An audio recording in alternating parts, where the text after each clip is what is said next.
నమస్కారం. మాఘపురాణం 23వ అధ్యాయంలోకి వచ్చాం. నిన్న పారిజాతపు పువ్వులు కోసుకెళ్తున్నటువంటి గుహ్యకుడు తాకట్టులో ఉన్న బంగారాన్ని విడిపించి ఆ రోజు ఆన్లైన్ రేటుకే మేము కొంటాం. Sharma gold company. సత్యజిత్తు వేసినటువంటి విష్ణు పూజ నిర్మాల్యాన్ని తొక్కటం వల్ల అతని శక్తి కోల్పోయి భూలోకంలోనే ఉండిపోయాడు. అయితే తర్వాత ఏం జరిగిందో చూద్దాం, ఆ తర్వాత సంగతి. అయితే పారిజాత పుష్పాల కోసం వెళ్ళిన యక్షుడు ఇంకా తిరిగి రాపోవడానికి కారణం ఏమిటని ఆలోచించి ఇంద్రుడు విచారించాడు. ఆ పుష్పాల మీద ఉన్న ఇష్టంతో ఏం చేశాడు, తాను కూడా భూలోకానికి వెళ్ళాలనుకున్నాడు. వాడు రాకపోతే పోనీ నేను వెళ్దాం అనుకున్నాడు అనమాట. ఈ పారిజాత పుష్పాల కోసం కిందకి వస్తూ కొంతమంది దేవతలను కూడా తనతో పాటు తీసుకొచ్చాడు. అంటే ముఖ్యులని తన వెంట పెట్టుకొచ్చాడట. సువాసనలు విరజిమ్ముతున్న పారిజాత పుష్పాలను చూసి ఇంద్రుడు దేవతలు మహోత్సాహంతో పారిజాత పుష్పాలని కోసేశారు.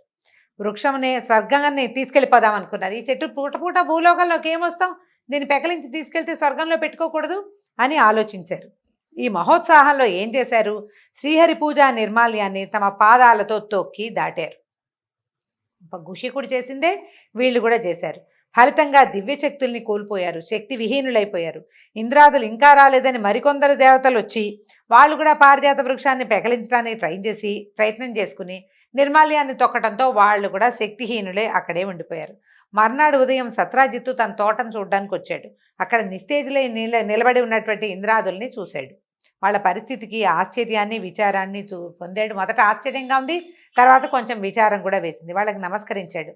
ఇంద్రాది దేవతలారా, మీరు మానవులమైన మాకంటే చాలా గొప్పవాళ్ళు. దేవతలు అమోఘమైన వాళ్ళు, వాళ్ళకి మరణం లేదు, కోరిన కోరికలు తీర్చగలిగేవాళ్ళు. మనం చేసే యజ్ఞాలు హోమాలు పూజలు అన్నీ కూడా వాళ్లే స్వీకరించి మనకి పంచభూతాల తాలూకు వనరులన్నీ దేవతలే ఇస్తారు.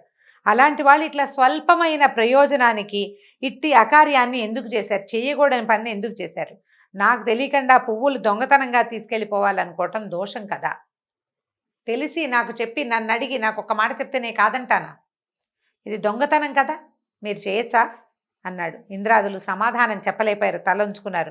గరుత్మంతుడు మొదలైన ఉత్తమ పక్షులు నేల మీద ఉన్న మాంసానికి ఆశపడి భూమి మీద వాలి అవమానాన్ని పొందినట్టుగా మేము కూడా పారిజాత పుష్పాల మీద ఆశపడి ధర్మాన్ని తప్పి దొంగిలించి ఇలాంటి స్థితిని పొందాము. ఇంకా మా పరిస్థితి ఏమిటో చెప్పమని అడిగారు.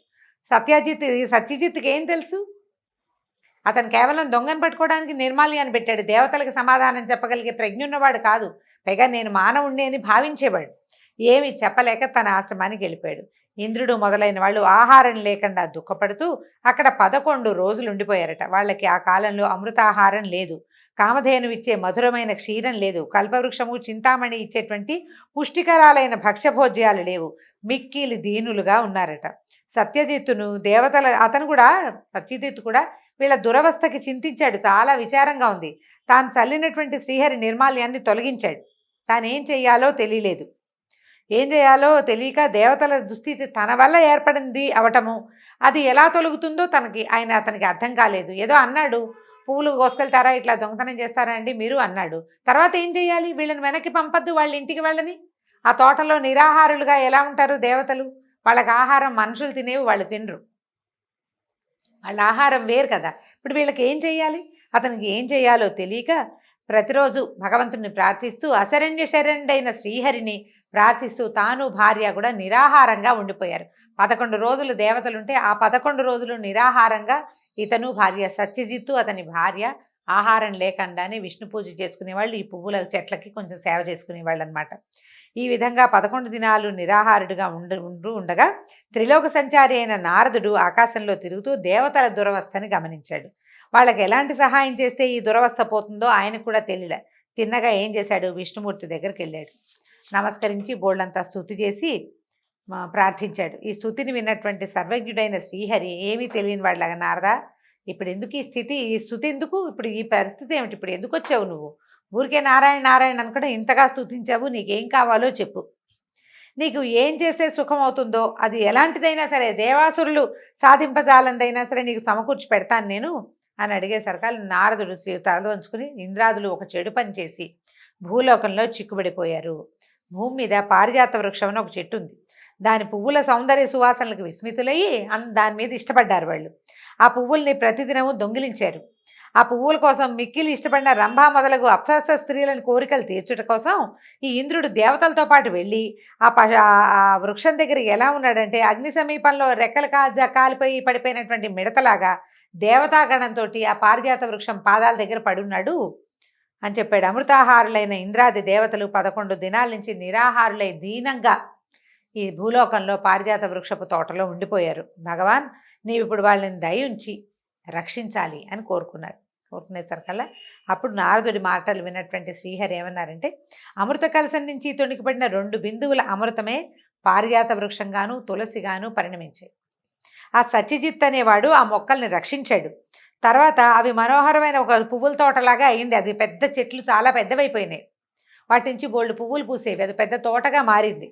అయితే అతను ఏం చేశాడు, ఆ పువ్వుల్ని దళాలని అమ్మేవాడు. దేవాలయాలకి అమ్మి ఆ డబ్బుతోటి ఏం చేసేవాడు, దరిద్రుల్ని ఆర్తుల్ని పోషించి తర్వాత కుటుంబాన్ని పోషించుకున్నాడు. నన్ను పూజిస్తున్నాడు. అలాంటి ఉత్తముడికి దీనులకు ఆధారమైనటువంటి అంటే జీవనాధారమైన పుష్ప సంపదని త్రిలోకాధిపతి అయిన ఇంద్రుడు నిత్యము తన సంతోషం కోసం అపహరించాడు. వాడి దగ్గర లేక కాదు, సరదాకి సంతోషానికి అపహరించాడు. చివరికి ఆ దీనుడైన సత్యజిత్తు నన్ను అర్చించిన నిర్మాల్యాన్ని పుష్పవాటికలో చల్లగా భోగలాలసుడైన ఇంద్రుడు నిర్మాల్యాన్ని కూడా దాటాడు, తొక్కాడు. ఇన్ని దోషాల చేత ఇంద్రుడు అతని అనుచరులు శక్తిహీనలే తోటలో పడున్నారు. నన్ను పూజించిన నిర్మాల్యాన్ని తెలిసి కానీ తెలియక కానీ దాటినా తొక్కినా ఎంతటి వాడైనను శక్తిని కోల్పోయి దీనుడు కాక తప్పదు. అందుకని మన పూజ చేసిన పువ్వులు ఎక్కడ పడితే అక్కడ పారేయకుండా చెట్టు మొదట్లోనో ప్రవాహంలోనో పడేయాలి, పెట్టాలి, ఉంచాలి అని చెప్తారండి. పారేయటం కాదు, ఉంచటం. నిర్మాల్యాన్ని చెట్టు కింద ఉంచాలి. కాస్త చిన్నగా తవ్వి మట్టిలో కలిపేసినా పర్వాలేదు, మట్టిలో కలిసిపోతుంది. అలా జాగ్రత్తగా ఉండాలన్నమాట. అయితే ఉత్తముడైన సత్యజిత్తు ఇంద్రాదుల దైన్యానికి బాధపడుతూ ఏం చేయాలో తెలియక తను భార్య నిరాహారంగా 10 రోజుల నుంచి నన్ను అర్చిస్తున్నారు. ఇప్పుడు ఆషాఢ శుక్ల పాడ్యమి మొదలు నేటి వరకు 11 దినాలు దేవతలు అమృతపానం లేక నిరాహారులయ్యారు. సత్యజిత్తు తను కూడా భార్యతో పాటు వాళ్ళని చూసి అయ్యో వీళ్ళకి తిండి లేదని తను నిరాహారంగానే ఉన్నాడు. దేవతల పుష్టి కోసం అంటే పాపం వాళ్ళు ఆహారం లేకుండా ఉన్నారు, వాళ్ళని హాయిగా ఉంచమని నన్ను ప్రార్థిస్తున్నాడు ప్రతిరోజు. ఇవాళ 11వ రోజు అంటే నేడేకాదశి తిథి. సత్యజిత్తు నేడు కూడా ఉపవాసం ఉండి నా అష్టాక్షరీ మంత్రాన్ని జపిస్తూ జాగరణం చేస్తే గనక నేను ప్రసన్నుడనై అతడేది కోరినను వెంటనే ఇచ్చెదను. అతడే కాదు ఎవరైనాను ఏకాదశి నాడు ఉపవాసం ఉండి జాగరణ చేసి నా మంత్రమును జపించినచో వారికి నీ కోరిన దానిని ఇచ్చెదను అని విష్ణువు సమాధానముగా చెప్పాను.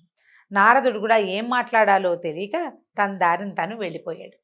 ఇప్పుడు దేవతల తాలూకు ఈ ప్రస్తుతం వాళ్ళున్న కష్ట పరిస్థితి ఏ విధంగా దాటిందో రేపటి అధ్యాయంలో తెలుసుకుందాం. నమస్కారం.